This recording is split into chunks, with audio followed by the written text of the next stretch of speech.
Well, welcome, welcome, welcome. And I couldn't be more excited about the two people that you're going to get a chance to visit with. I've known them both for a long time, and just the idea of Katie interviewing Mary and Mary interviewing Katie, this could be a first of all time. Hopefully we'll get 1 million people online to see this, Mary. Maybe not as many as watched Entertainment Tonight during those 30 years that Mary hosted it. And this year she was honored with the Emmy Lifetime Achievement Award. So congratulations, Mary. And Mary has done so many things in her lifetime to help all of us, including many of our own charities that we've been involved with my wife and myself, Lori. She's on the board of Children's Hospital Los Angeles and an ambassador for Child Help USA. I actually can't think of any good cause that Mary wouldn't want to get behind. She's on the Museum of Tolerance. And maybe the most important, she has the most amazing son. And I've been trying to recruit him since I first met him. So far, he's had a number of jobs in Washington, but I'm not giving up. Okay, Mary? Not giving up. Okay, Katie. I'm sure you most know her. She definitely has the best smile. She's in the top 5 smiles of the 330 million people living in the United States. And, gosh, 15 years on the Today Show. I wish I didn't have to be at work between 3 and 4 in the morning, and I actually could have watched that every day. I don't know how many awards Katie has. She had to get an extra room in her place in New York to put them up here, but I just wanted to mention a couple: multiple Emmys, a Peabody, an Edward R. Murrow Award, and a Walter Cronkite Award. I know her from many things, starting with her work in the field of cancer and really being a leader in colon cancer, and then being one of the co-founders of Stand Up for Cancer with Sherry Lansing, and she's brought attention. And I've seen her interview everyone, and when Vice President Biden speaks tomorrow, he'll tell you he learned most of what he knows about cancer from Katie.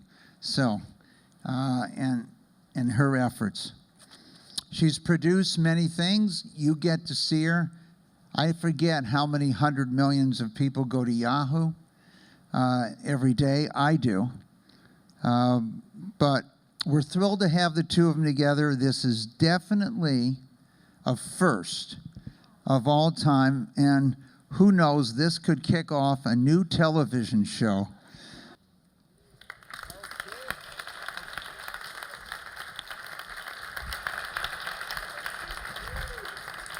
Thank you. Cheers. Hi, everyone. Well, first of all, I'm so excited to be here. I'm a huge Mary Hart fan. I remember when I used to work at CNN in Atlanta, and I'd come home from work, and I'd turn the TV on, and I'd be so excited to hear da-da-da-da-da-da-da-da-da-da. Anyway, and I'm a little disappointed Mary didn't wear a skirt because her legs are insured by Lloyd's of London. Is that true? Well, I was going to ask the first question. Katie, you beat me to it. This is the problem with 2 interviewers. No. But let me just tell you how odd this story is, because when I started my career, I never, ever dreamed that my legs would be a topic of conversation. Not for 1 month, not for 1 year, certainly not for 30. But in the early days of Entertainment Tonight, we sat like this on 2 easy chairs. Ron Hendren and I, he was the very first host of Entertainment Tonight, and it was a full body shot. So we sat there, and I had a girlfriend who had told me, now, just remember that if you really sit like a dancer, think of yourself as a ballerina on the set every day, it will elongate. Anyway, she gave me the coaching thing. Little did I know, or any of us, that as we were trying to prove that we were newsy, that they said, okay, we're going to build a wooden desk. So they put us behind a desk so we'd be newsier, and lo and behold, they started getting mail. And People magazine came to my agent and said, we want to do a story about Mary's legs. And we went, what? So my agent then said, we really should do a Betty Grable, and we should insure your legs for $1 million a piece. So I went, okay, fine, thinking nothing of it. And here we are talking about it almost 40 years later. Oh my gosh. So nice that women weren't objectified back then, right, Mary? Right? I mean, Yes, here we are exactly. talking about it. But it is sort of a fun story, and you is. do have nice legs. Just Well, saying. Katie, you have great legs, and I was. No, you do. You do. Anyway, This let's talk about. No. I'm totally taking over this interview because I have so many questions for Mary. But and then you can turn the tables on me too, Mary, if anybody cares. But tell me how you got interested in television and landed your job at ET, because this was when there was really only one entertainment show on television, and oh my God, today there are 8 trillion, aren't there? Well, I take great pride or share the blame for shortening the attention span of all Americans, really, because in 1981, it was not my idea, but it was the idea of a couple of the executives at Paramount and a wonderful man named Al Mancini, who has passed away since. But they said, you know, I think there is room on television to do entertainment news. People love their movie magazines, and People magazine at that time, remember when they started doing their 1-hour primetime specials? I think it was once a month and then twice a month. Anyway, they said, well, let's try to do it. And lo and behold, I actually was going on the air with Regis Philbin in late 1981. They debuted, E.T. debuted in September of 81, and Regis and I were on the air for all of 4 months, and we got fired. We got canceled. So this new show called E.T. came to me and said, how would you like to let us interview you about the feeling of being canceled? And I said, how sensitive of you. Anyway, they came over with a camera, and this is the weird twist of fate, because I had not gone to Hollywood to report on the entertainment business. There was no job like this. They came over, they sat down, we did the interview. It was very interesting, and I got a call the next day, and they said, we think there might be a home for you over here. Please come over. And you know what? I said, well, okay, I'll try it out. And I did. And for 3 years, I did not think that was the job I should be doing. But one thing led to another, and suddenly 30 years had gone by, and we had established a new genre of TV. Within 3 years, everybody was copying us, and suddenly celebrity news was ubiquitous. It was everywhere, from CNN to the Today Show. Everybody realized the value of news about the stars, and certainly the studios, the television networks, all latched right on. Aha. Do you feel bad about that? That's why I say I feel some guilt, but you know what? It's because look, now we have reality shows about the Kardashians, for example. Oh, Do you I don't feel any responsible? guilt about that. That was a writer's strike. That was not me. That was a writer's strike for sure. In fact, I do think television started to take a turn for the worse then. Now, okay, turning the tables. Because, and really, we have talked about these things before, Katie, but there are so many aspects to your life and your career and the depth of your journalistic background, but the variety of things you've done. And I do want to know how you first started. When did you first have the bug to go into journalism and be on TV? Well, my dad was a print reporter for the Atlanta Constitution, initially for the Macon Telegraph. My dad was from Georgia, went to Mercer in Macon, Georgia. And then the Atlanta Constitution, he was a political reporter, and then he worked for United Press. And I think he had a hard time supporting a family of 4 kids on that salary, so he ultimately went into public relations, which I wish he hadn't, because I think he loved journalism so much. But I think I got the bug from him. I was always a pretty good writer. And I could write quickly. I was a master procrastinator, and so I'd wait till the last. Yeah, I'd wait till the last minute, which in a weird way trained me for this profession because I learned how to write quickly and under pressure. And so I decided I love to write. I'm very outgoing, and I like people. I'm sort of endlessly curious what would be a good career for someone like me. And so with my dad's encouragement, I went into journalism and, started at the bottom of the ladder and kind of worked myself up from ABC News in Washington, where I basically got Frank Reynolds ham sandwiches and made coffee and Xeroxed and changed the wiring machine with little white gloves. That was when they had like that purple teletype. I feel like yes, in the dark ages, and then just sort of worked my way up from there. That, don't you feel that, I shouldn't put the words in your mouth, but in those early days, starting out small for both of us was a real benefit. But when you say Washington, D.C., I have always said, being from Sioux Falls, South Dakota, and having my first job being on cable TV was something that I have always appreciated because I made so many mistakes. I made the sandwiches, I swept the floors, I set the lights, I booked the guests, got the sponsors, and you know what? I made all the mistakes in the world, but only about 20 people saw those mistakes, which was really good. Yeah, no, that's true. I tell Start people out who are, small. to start out small. That's a great idea. And, I was able to do that in some ways because I worked at CNN as a producer. I was an assignment editor, then I was a producer, so I really understood what went into, covering a story, what went into putting a story together, and then I worked in local news as well. But you're right. I think I was only on CNN occasionally when I was there. So, and most of the time I was doing tape pieces. But in Miami, that's when I really cut my teeth in live television because I had to cover so many breaking stories, and I was on the night beat, and so How that hard was really that, Katie?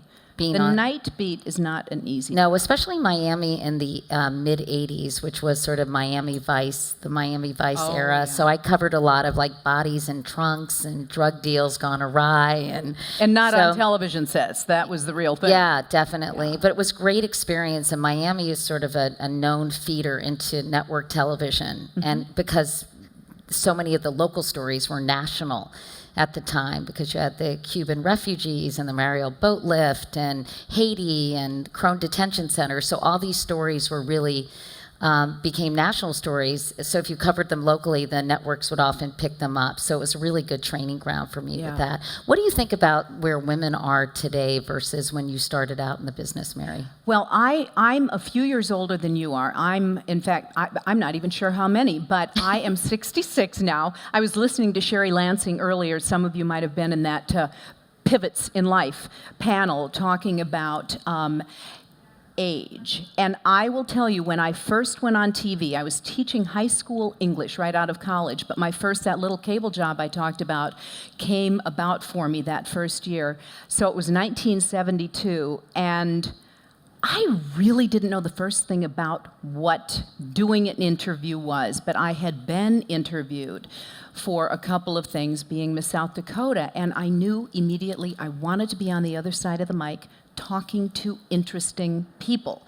In my case, the first interview I ever did on camera was with the local Girl Scout leader about the Girl Scout cookie sale. And you know what? You talk about starting out small, but I'm thinking about you being interviewed as Miss South Dakota. Was that, that requires, you have to think on your feet, because sometimes we watch Miss South Carolina. It was so awful on YouTube when she was asked that question. I know you know this clip, Mary, where she was saying such as. It was awful. Cringeworthy. But you must have had to be quick on your feet to do that back then. Well, it wasn't so much quick on my feet as being in the pageant afforded me, because I went to Atlantic City and did very well. And I honestly didn't talk about this for years and years, but I have now come to appreciate fully, and I did then too, what a great scholarship opportunity the Miss America pageant is. And for me, it gave me the responsibility of emceeing things, being on stage. Right, you have to many have times, poise. and you have to have poise. And you're not just born with poise. You have to get on a stage. You have to sit in front of an audience and be comfortable talking. What was your talent? Or get over your nerves if you're not. What was your talent? Well, it wasn't much. All right. Did you I play the sang, accordion? Katie. I You didn't sang? play that. Didn't play the accordion. But I sang something by the Beatles. So that Paul McCartney clip, I mean, I had not seen him That's since a hard song to sing. Oh, it was terrible, and I sang it really poorly, and somehow made it into the top 10, which made me a big deal in South Dakota, because nobody from South Dakota had ever come close in the Miss America pageant, or has since. Anyway, so Hashtag just saying. so that was the talent, but I got scholarship money to pay for a full year through college. Now, you were a pageant person, weren't you in a pageant? No. You know, I always confuse you with Diane Sawyer. Diane Sawyer was in the She Junior was. Miss Yeah. competition. Yeah. I think she won, maybe. honestly I think she was Miss Kentucky. Me? Yes. Come on.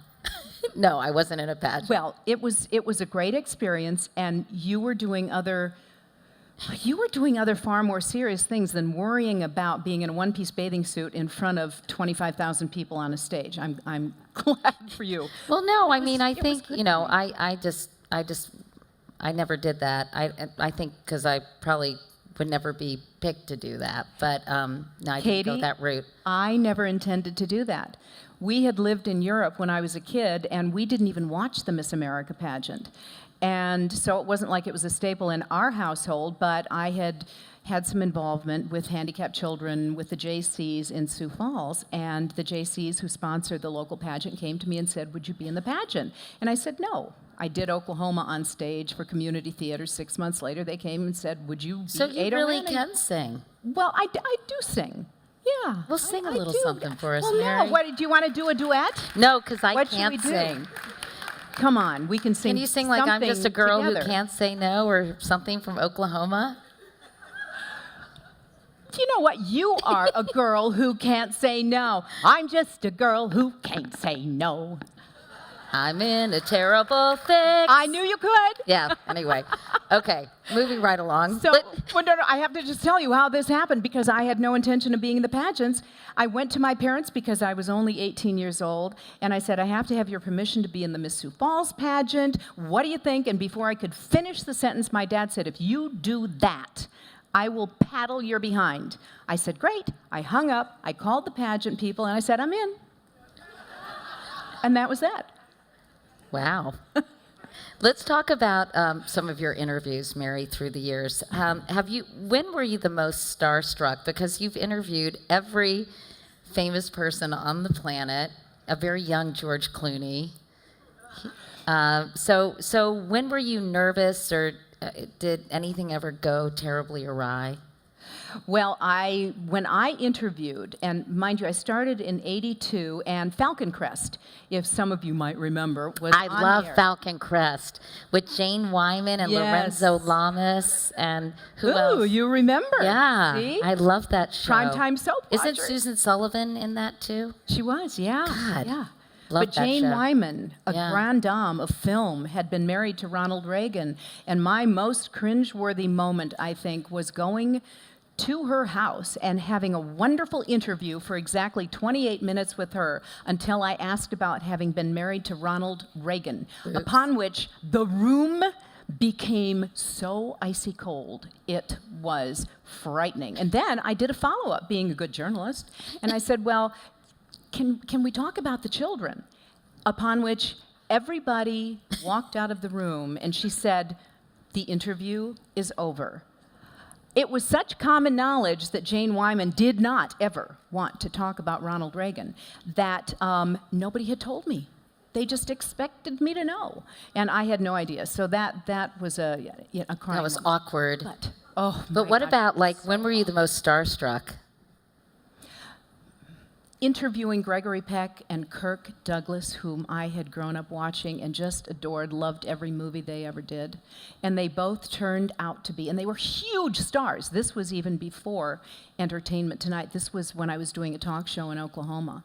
And Don't tell me were they were idols. jerks. They were great. Okay, good. Okay, speaking of singing, I was so nervous walking into that Kirk Douglas interview.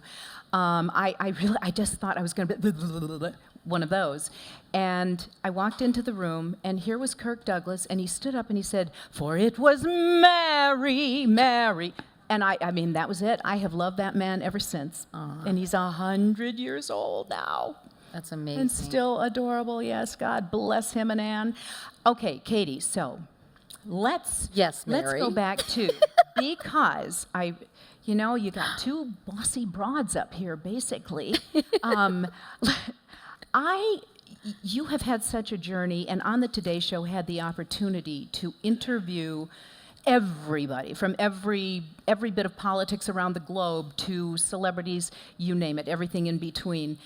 Tell me, was there a moment that was most daunting for you? One person you not only were intimidated by, but also when that person walked off the set, you felt like you hadn't done a good job with? Well, thanks for bringing that up, Mary.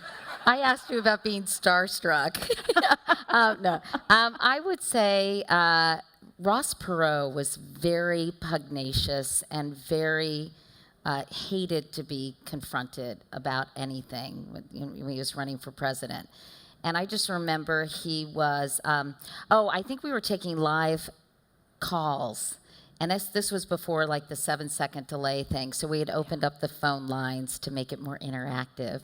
And I think Howard Stern's sidekick, isn't his name Baba Booey? Baba Booey. Anyway, he called, and his question to Ross Perot is, had he ever considered mind melding with Howard Stern's penis? Yeah, so that I was remember. really uncomfortable, especially with Ross Perot. But I remember asking him some challenging questions, and he was very, Katie. You know, he's incredibly patronizing and condescending.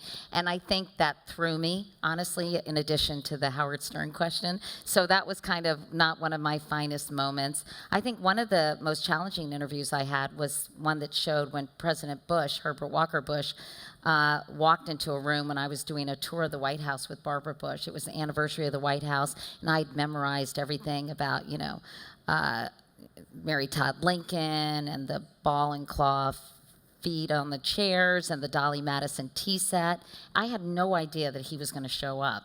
So suddenly I heard, like, it was Ranger, and then followed by President Bush. And I was like, oh my God. And I told Mary before this, like, I'm a crazy preparer, and I had no questions for President Bush. So I had to kind of just fly by the seat of my pants, and I thought I was going to start asking him, like, what's your favorite dinner at the White House mess? You know, because I couldn't think of anything. But I ended up asking about Iran, the Iran-Contra affair, about President Clinton, because it was during a campaign, and I saw his lip was kind of quivering. Sorry, this lip side was quivering, and he was sort of, I really put him on the spot. So I had to kind of just fire questions for about 19 minutes and 36 seconds, all told. Oh, and that's a Marlon long time. Fitzwater came in, and I said, Marlon Fitzwater has just lost a little more hair, so I need to wrap it up. But that was a fun and stressful interview. And of course, I think probably one of my most well-known interviews was with Sarah Palin. I was just going to Yeah. bring that up. Now, You're welcome. Was it good for you? You know, that was such an interesting experience, because I don't know if you all remember at that time in the campaign, President Obama was starting to flatline a little bit. And John McCain, she had really done a pretty incredible job at the convention, really firing up the base. Mm-hmm. And she was good. You know, she was funny, and that's when she said, you know, the lipstick and all that stuff and those funny jokes. And I think that everybody's like, wow, this woman's a force. And so I had sort of the third chance to interview for Charlie Gibson, Sean Hannity, and then it was my turn. And so I had a lot of time with her. She had been at the UN visiting world leaders. And so, you know, I really wanted to see what kind of critical thinker she was, where she stood on the issues, and, you know, her accumulated knowledge of running the country. And so it was a very interesting experience for me. Madeleine Albright told me. Honestly, were you expecting her to be knowledgeable on these subjects? and have in-depth knowledge about I thought she political would be affairs? pretty knowledgeable, honestly. I thought she would be prepared, and I think she was just woefully unprepared to talk about major issues. But I think a lot of people, we're not running for vice president, but they were big, substantive, meaty questions. Absolutely. And, I felt bad for her because, it was uncomfortable seeing her struggle so much. But Madeleine Albright gave me good advice. I called Madeleine Albright, Sam Nunn, Richard Haas. I kind of tried to call different people from different political persuasions to kind of say, what are you interested in hearing about? And Madeleine Albright said, nobody really knows where she stands, so just let her talk. So I think a tendency for a lot of interviewers is to step in during those kind of during that dead air, because it's uncomfortable, particularly if it's live, right? Absolutely. You just have to kind of keep going. But I just sat there with almost a Parkinsonian affect on my face because I didn't want to look like what, or like, because I knew they would blame me if she didn't know how to answer questions. So I was. If you go back in YouTube, it's like you probably don't even think I have a pulse because I'm just so deadpan. But I thought that people who didn't care for Sarah Palin would care for her less, but people who liked her would either blame me or say that they liked her. But I think what happened is there was a big group of undecided voters at that juncture who maybe didn't feel super comfortable with Barack Obama because of his lack of experience, who might have been leaning toward John McCain, who I think saw her, knew that John McCain, I'm so happy he's well, but he'd been diagnosed with melanoma 4 times, would have been the oldest president, that I think people didn't feel wholly comfortable with having her a heartbeat away from the presidency. Had you prepared the "what newspapers do you read" question? Was That's that so part funny. of your research? My friend Brian Goldsmith's in the audience, and he and I worked for days on these questions, and I just kind of pulled that out of a hat because we needed we needed a question to cover the B-roll, to the walk and talk. She was so over me by then, by the way, like she just was over me, and so I thought it was interesting how she was so ideologically entrenched. And I thought I wanted to know what shaped her worldview. So that's why I said, what magazines and newspapers do you read on a regular basis that have established your worldview? And I think that morning, Brian, right, we'd seen her reading the New York Times. And so when I asked that question, I think she was so aggravated with me. That's why, she said that I was suggesting people in Alaska don't read. And I was like, really, Governor? I know people in Alaska read. But she, that was just kind of an off-the-cuff question. So it amuses me that that's the one exchange that is so often used when people, and got so much coverage. It was stunning, though. It was stunning. The whole interview was astonishingly bad for her. And it was, you did your usual terrific job, but not being able to give a single newspaper that was credible. Now, well, I thought she would say, I'm the governor of Alaska. I read every newspaper in Alaska. I read Field and Stream. I'm kidding. I don't know. But I mean, and I even thought if she would talk about maybe the Bible really shaped her views of the world, or I thought maybe she was going to say William F. Buckley, but obviously that didn't happen. Well, I have to tell you what happened then as a backlash to that, because we've never talked about this. But I went up to Wasilla, Alaska to interview Sarah Palin about a month later. Oh. And well, first of all, I didn't see Russia. But the first thing I did was meet all the kids. They were there, and the grandbaby, and her parents, and dear, dear people. Really I nice, must say right? that, Yeah. yes, absolutely. But her father came right up to me, and I was all set to do a lengthy interview with her. And I was actually very curious, like you were too. And he came up to me and said, she really does read a lot of very important newspapers. I just want you to know that, Mary. She reads the New York Times. She reads the Wall Street Journal. I don't know why she And wouldn't say that. They were It's so odd, I right? think she had a moment of brain freeze. And we know that, that does happen to people. Anyway, I just thought, okay. I think what's Katie sad- gave me the perfect opening. I think what's sad, and then I want to talk about your philanthropy because we're almost out of time. And but I think she could have been an incredibly effective politician if she had gone back and really tried to learn more about public policy. I think she's a great communicator. She's incredibly charismatic. Yeah. And but I think that she didn't do that, and I think now after the campaign, I just think she comes across as very mean. You know, her rhetoric is so divisive and mean, and I think she could have had an incredible political future if she had done a few things differently. When you look at celebrities, and I'm going to lump politicians who become very successful in this too, and especially a very heady situation, she was pulled out of the blue. McCain surprised, shocked all of us with his choice, and we went, Sarah who? It's very easy with all of that adulation to have it go to your head, and people do change. I have seen that with celebrities who have been on top of the world, whether it's in music, film, or TV, and then the air gets, it does get let out of the balloon. It's inevitable. I remember when McCain announced Sarah Palin was going to be his running mate. I was doing the evening news in Ohio, and she walked out, and I said to everybody, because I think we were doing it outside that night, I said, she looks just like Tina Fey. Is that funny? How prophetic. Yeah, and Yes. we know what happened after that. Let's talk about your philanthropy, because Mary, one thing that people have said about you, you're incredibly generous with your time, and you've supported so many important causes.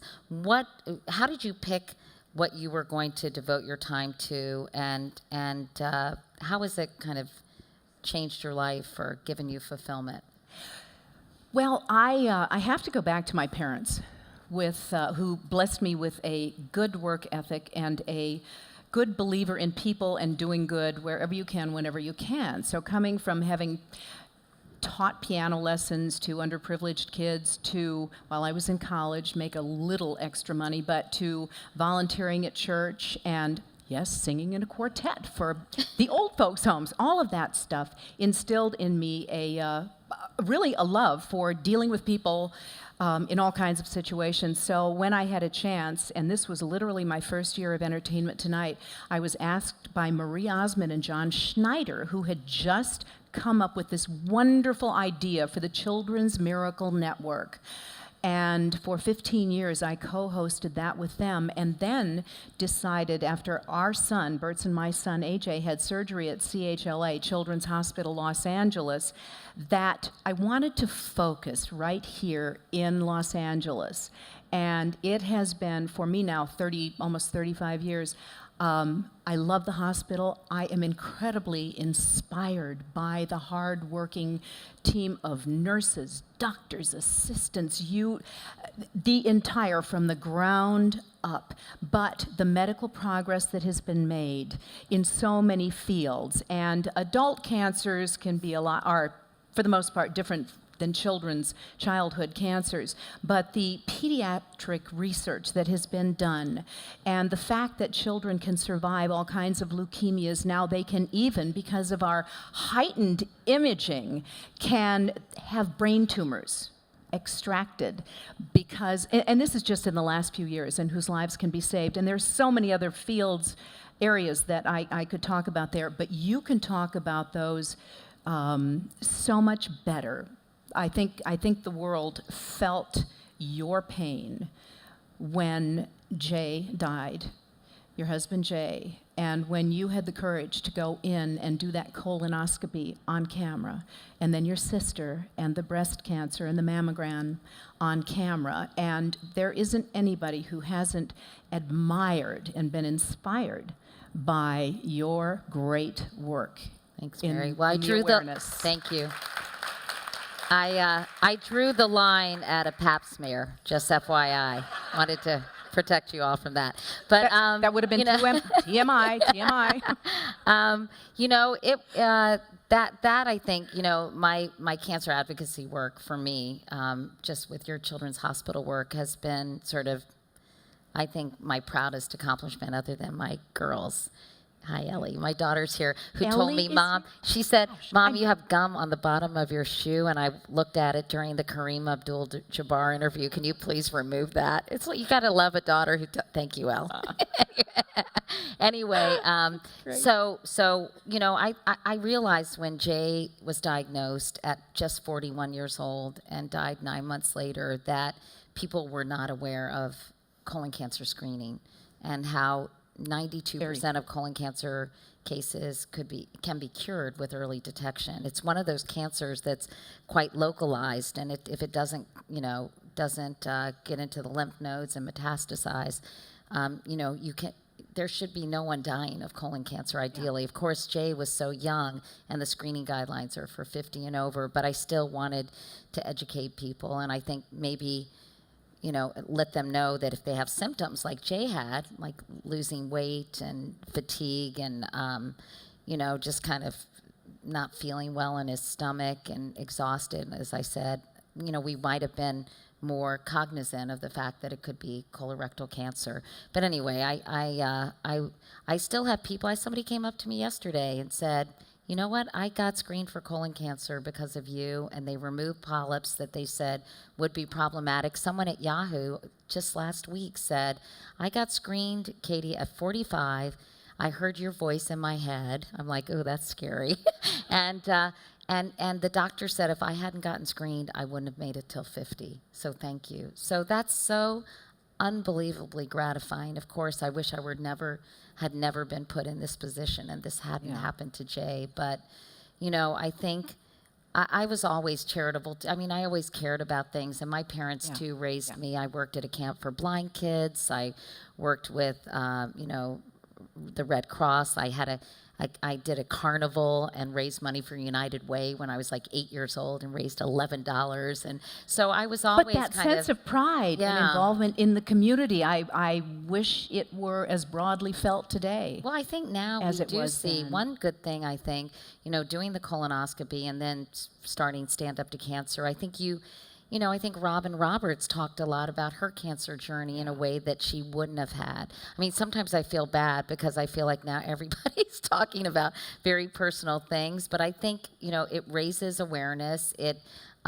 It's really important for, I think, society at large to care about this disease in particular and then support research. And that's what Stand Up to Cancer, I think, has kind of changed the paradigm of how cancer research is done. We've raised over $500 million since it started. That's phenomenal. And we give it to, no, that's all right. And we give it to dream teams of physicians and researchers, and we say, you've got to collaborate. You cannot kind of be proprietary about your research. You have to share your brain power, your tissue samples, because if we collaborate, we're going to be much closer to finding a cure or treating cancer as a chronic disease. And as you know, Mary, so many things have developed, but not quickly enough in my mind, but we are making some progress. I think what shocked me getting involved in Children's Hospital was, and this is in the early 80s again, the fact that hospitals didn't share this information. I was stunned.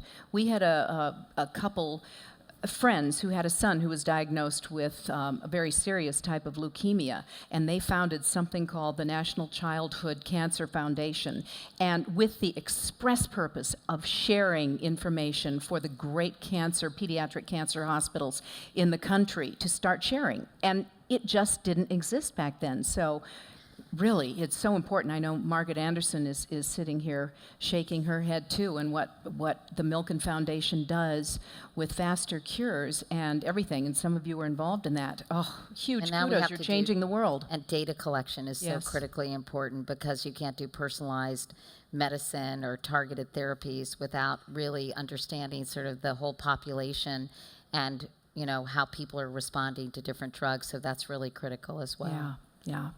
Well, I think we're out of time, Mary Hart. I think it's ticking down to the I think gong, we're actually right? 8 minutes and 10 seconds over. Yeah. Yeah, sure. So, Katie, thank you both. This was amazing. I recently attended the 9/11 Museum, and in the in the museum artifacts, they are running video footage of you and Matt Lauer on that day. And I know this is a very somber way to end this conversation, from Clooney to this, but can you tell us a little bit about how you and the team maintained your journalistic composure in an event like that? I mean, it was such an iconic moment to see you both having to report on something that I think is probably etched in all of our minds, because you guys were live. Yeah. So I'm sorry to. Oh, no, that's that okay. up, We'll but ask we'll get one fun question after this. So we're not like wah wah at the end. But just John, my husband's like, no, wrap it up. That is, I should have mentioned that, because it is so, in my sort of been sort of emblazed, is that the right word, into my consciousness. That was so weird. I remember that day so vividly. I was in the back, we had this area where you kind of go when you're not doing an interview, so maybe you're typing or doing emails or kind of getting ready for your next interview. And Matt had the last interview of the morning, because this was when the Today Show wasn't like 14 hours long. It was only 7 to 9. And it was like 8:46, whatever at the time was. And I remember looking up on a monitor and seeing the World Trade Center burning. And I remember thinking, oh my God, somebody flew a small plane into the World Trade Center. Thank God it's before 9 o'clock and people aren't at work. I mean, it was already, I was doing this magical thinking. And then I think we were on the air for probably 6 hours. And I have never felt the weight of my job or the responsibility of my job so acutely as I did on that day, because it was so terrifying. I remember during a commercial break, which we took very few of, running into the back and calling my mom and dad, who lived in Virginia, Northern Virginia, and this was after the Pentagon incident. And I told them to get into the basement, because I thought the world was coming to an end. We didn't know how many planes were out there, how many had been hijacked. We had the one in Shanksville, and it was sort of nonstop. And then Tom Brokaw came in, and he is he's just so incredibly professional and He's eloquent. from South Dakota. I know too. he is. I know he is. But he's just so brilliant. And so it was great to have Tom come. I think Matt and I did a good job, and we all worked together. But I think Tom, his presence was really, in a way, reassuring for us. But it was terrifying, because we didn't know, my daughters were in school. I think, Ellie, what grade were you in? Fifth grade, and Carrie, I think, was in kindergarten, and it was just all these parents were going to school to pick up their kids, and it was the scariest thing. But I also felt so much responsibility. People were depending on us to give them the information they needed when everybody felt like the world was coming to an end. So it was a terrible, terrible day, but a day I'm weirdly proud of the way we covered that story. And I think the days after it were even harder. I remember going home to my apartment and smelling the putrid smell of that electrical fire, and people walking around with candles near our apartment. But those days following, where these people were so desperate, and all those Xerox pictures of people on the chain link fences all over New York, and the hospitals that had nobody went to the hospital, and all those volunteer doctors and nurses were there waiting for victims, and very few people came. So those days afterwards were almost more difficult than the actual day it happened. President Bush being here speaking tomorrow, it sort of came to my mind. And if you all find yourselves in New York, please go visit the 9/11 Museum. They have done, I think, a beautiful job. They've incorporated the history, the architecture, the artifacts, the story, and they've turned it into, maybe to give you the sort of positive ending, not sort of a museum about loss and tragedy, but a museum about optimism and the future. And you guys feature very prominently in this one part of the museum, and I had a very visceral moment of remembering in my office building, which we could see the Pentagon burning, walking into a conference room and seeing you all reporting on it and feeling like, okay, what do they have to say? And I think we were all in the same boat of feeling that immediate sense of panic of what does this mean? So thank you for that day and for what you've done. Thank and both you. both of Thank you. Maybe this is a little self-defense about the entertainment business, but we spent days and days covering the coverage of that horrible time because the world was focused on it, and especially us Americans. So we did some really wonderful shows that I was proud of too. It wasn't live, but it was still very serious and gut-wrenching, and holding it together was tough. Well, I think sometimes, Mary, people think of Entertainment Tonight as pure entertainment, but I think you all really pioneered covering the business, all these business angles, and national events through the eyes of people, who people were interested in hearing from. So, I think people need to, I'm sure everyone appreciates the important work you've done through the years. And by the way, congratulations for your Lifetime Achievement Award at Katie, the thank Emmys, you. really. Thank you. Thank you.